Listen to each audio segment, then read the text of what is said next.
No, aquí lo que tenemos que hacer, lejos de criticar a Perú Libre y tratar de desarmarlo, es organizarlo para llegar con una mayoría aplastante al Congreso. Porque no hay otro partido tan comprometido como Perú Libre y que no ha claudicado ni va a arriar su bandera por el cambio de la constitución política. Es más, el día que Castillo fue a asumir la presidencia, yo le dije que anuncien el discurso el cambio de la constitución política y que de una vez el Consejo de Ministros apruebe eso y envíe el proyecto de ley en el mejor momento, por lo menos para intentarlo y dar a entender nuestra real intención. Pero como ya estaba capturado por caviares y por acuñistas, porque la traición de Castillo se da en salir de nuestro local e irse a Zarratea y ahí es secuestrado por la gente de Acuña, lógicamente ya nos era imposible tomar el control total. En tal sentido, Perú Libre nunca fue mayoría. Fue la primera minoría, esa es la palabra, pero nunca fue mayoría. Tuvo la bancada con mayor número de congresistas, correcto, pero así tampoco era mayoría en el Congreso. Por tanto, nosotros no hemos traicionado absolutamente nada, porque 37 golondrinas en 130 no hacen nada, no hacen una constitución, ni siquiera una reforma constitucional. Hay que hacer un análisis en el tiempo. A Castillo lo vacan el 7 de diciembre del año 2022. Pero Perú Libre expulsa a este traidor el mes de junio del 2022. Es decir, Castillo para nosotros el 2022 ya era un traidor a la patria. ¿Qué nos van a reclamar a nosotros a partir de esa expulsión? ¿Benevolencias con un traidor? ¿Con alguien que nunca quiso asumir una política de izquierda dentro de su gobierno? Cuando le dijimos que por lo menos llame a los empresarios para invitarles a la revisión de los contratos ley. ¿Qué nos pueden reclamar a nosotros? ¿Lealtad a alguien que traicionó la voluntad popular y el programa del partido con el cual hizo campaña? Más bien 6 congresistas de Perú Libre, de los 16 en ese momento, o de los 21, votaron a favor de la vacancia. Yo hubiera estado ahí, hubiera ordenado que todos voten. Y ya estamos hablando de un plano de que el señor Castillo estaba en otro plano. Ahora, doctor, no se escucha, por favor, un poquito más pegadito micro, por ahora, favor. A ver, gracias. Ahora, para ser más coherente,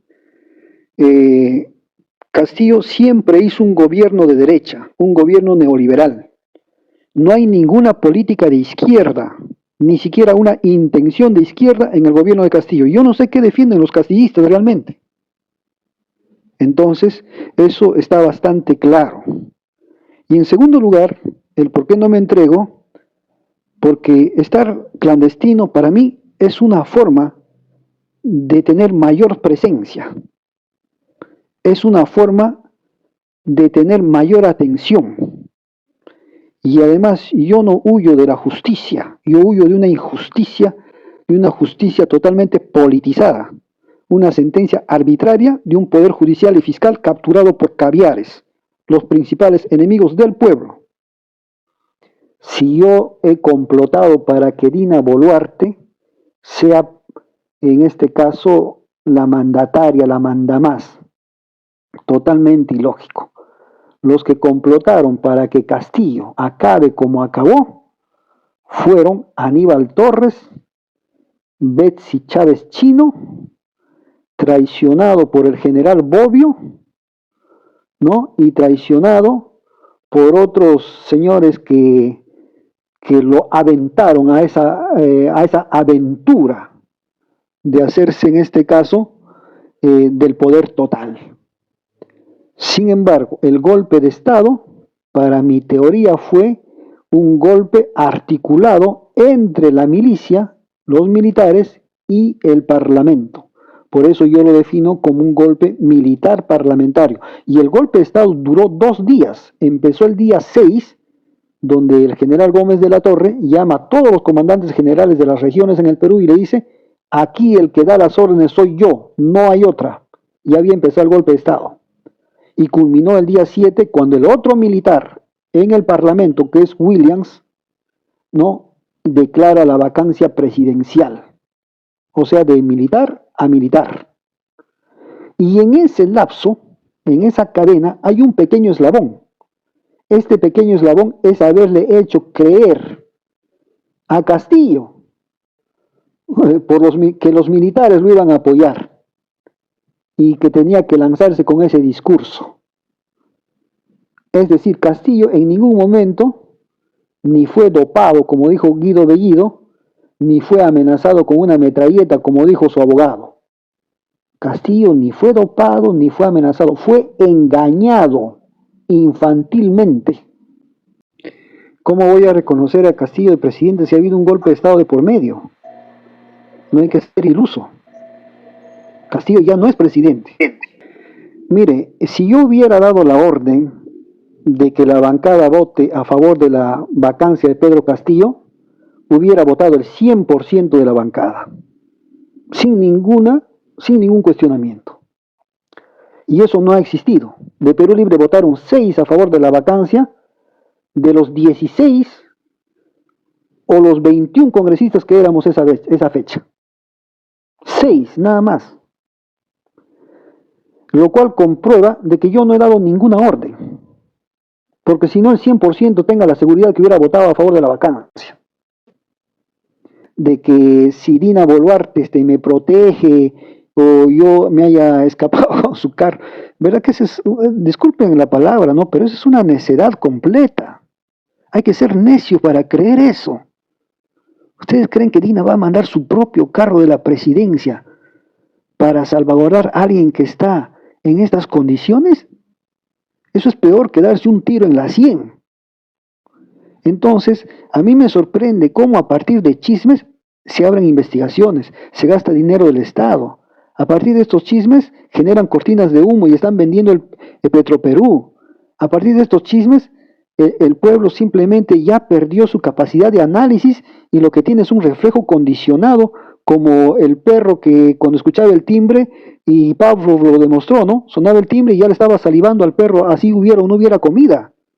Entonces aquí estamos ya no solamente en una guerra digital, estamos en una guerra cognitiva. Hay que tener en cuenta y hay que tener la dignidad de pensar uno mismo. Y las radios locales lo que hacen ahora ya ni siquiera es investigar, sino prenden su computadora y se comienzan a leer los diarios de Lima. Y lógicamente los diarios de Lima están, 13 periódicos están en manos del corrupto José Graña Miro Quesada, que ha negociado con Odebrecht y ha negociado su salida. Pero eso repetimos. Hay que tener amor propio, autonomía y hay que tener dignidad para nosotros estar repitiendo pues las falacias del enemigo, ¿no?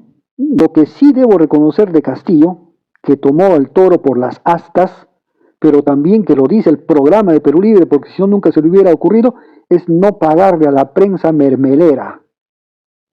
Ya, hasta eso fue un tema que él lo asumió y eso hay que reconocer. Después, ¿qué otra intención de izquierda ha habido? Si en la resolución que hizo Mirta Vázquez para todo el periodo de gobierno hasta el 2026 es del plagio del plan de gobierno de Verónica Mendoza y de todos los caviares que Castillo firmó. Y ustedes dirán, no, en el gobierno de Castillo, el PUCA quería renegociar el gas de camisea. Eso del gas de camisea, señores, fue una orden mía.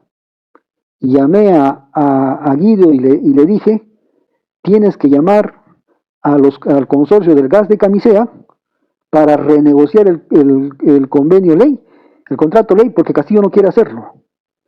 ¿Y por qué se lo dije? Porque Guido vino a verme llorando porque ya Pedro Castillo le había anunciado su salida del premierato. Entonces yo le dije, haz esta movida de ajedrez inmediatamente. No es porque Castillo quería renegociar el contrato con Repsol, ni Guido. Es más, cuando se contaminó el mar, Aníbal Torres protegió a Repsol. Castillo ya trabajaba con Repsol. Métanse eso a la cabeza. Y entonces, cuando le encargo eso a Puca, Puca inclusive lo hace mal. ¿No? ¿A quién llama del gas de camisea? A Repsol. Y Repsol, lógicamente, no le dio ni cosquillas. ¿Por qué? Porque Repsol solo tiene el 10%. Debió haber llamado ahí a la Plus Petrol, debió haber llamado a la Hind Oil, que tiene el 27% y el 25%. Fíjense, inclusive un trabajo mal hecho por estos dos que al final traicionaron a Perú Libre. Alrededor de Castillo había unos rateros de primera línea que lo terminaron de hundir. Salatiel Marrú, fue Bruno Pacheco, Heiner Alvarado, la misma familia de Castillo en una parte. ¿Vamos a negar eso? O sea, defender a Castillo es defender también el latrocinio. Castillo no va a ser repuesto, solamente si hay que luchar por un verdadero gobierno de izquierda, ya no con los que nos han fallado. Gracias. Que usted se reunió con el señor Aníbal Torres Vázquez cuando él era premier y usted le rogó para que para que ustedes voten en negativa cuando Aníbal Torres se presentó en el Congreso con el gabinete que él presidía. Bien, en la primera pregunta es sobre las reuniones de Aníbal Torres. Yo me reuní con Aníbal Torres en 2 ocasiones en su domicilio, ahí en la calle Roma, en San Isidro. La primera reunión que yo considero la más significativa, que fue una reunión que empezó a las 9 de la noche y culminó cerca de la 1 o 2 de la mañana, fue porque Aníbal Torres lo había convencido a Pedro Castillo de sustituir una vez más, porque esta era ya la segunda vez, a Guido Bellido. Y había llevado a un sucesor. El sucesor era el jurista Eguiguren, que es un convicto caviar, que él mismo esa misma noche me dijo que él era caviar. Había sido ministro también anteriormente, si no me equivoco, de otros gobiernos. Entonces, nosotros fuimos con Roger Nájar, con Richard Rojas y no recuerdo con alguien más, a oponernos a esa iniciativa porque ya iba a darse en este caso un viraje total y abierto al caviarismo. Entonces se discutieron varias cosas, ¿no? Pero el punto fundamental fue ese. Y el otro punto que yo le reclamé en esa reunión a Castillo fue de que cumpliera su palabra de indultar a Antauro Humala. Pese que Antauro es un desagradecido con mi persona y con el partido, yo he cumplido la palabra que se le ofreció en la campaña, de presionar a Castillo para eso. Que Castillo ya al final, por decisión personal, no haya querido, también conllevó más rato a la ruptura de Perú Libre con Castillo el 2022. O sea, no llegamos ni siquiera a estar un año prácticamente en el gobierno. La segunda ocasión que visité a Aníbal Torres fue para evitar que el premier sea José Nieto, otro caviar, convicto y confeso. Y usted sabe que la política de Perú Libre es anticaviar más que antiderechista. Más que antiderechista. Y eso lo hemos manifestado porque tener al enemigo aparentemente en tu flanco, izquierdista, haciendo papel de zapa y trabajando para la derecha con dinero de ONG y de USAID, es lo peor que tener un enemigo, como decía Mariátegui, de ideas firmes, de convicciones claras, que combatiéndonos podemos amarnos al mismo tiempo. Pero lo que Mariátegui siempre rechazó fue el reformismo mediocre, o sea, la socialdemocracia, ¿no? El socialismo domesticado y la democracia farisea. Mariátegui era un anticaviar convicto y confeso. Por eso es que nosotros también somos mariateguistas. Y entonces esas han sido las 2 razones principales de la reunión con Aníbal Torres. El resto de que Aníbal Torres ya se inventa, de que me han dicho que le estén rogando para ser premier, son elucubraciones de él, ¿no? Porque al final eso yo no lo decidía. El que decidía quién era el premier no eran mis ruegos o mis atajos, era el señor Pedro Castillo. Y eso hay que entenderlo de manera clara.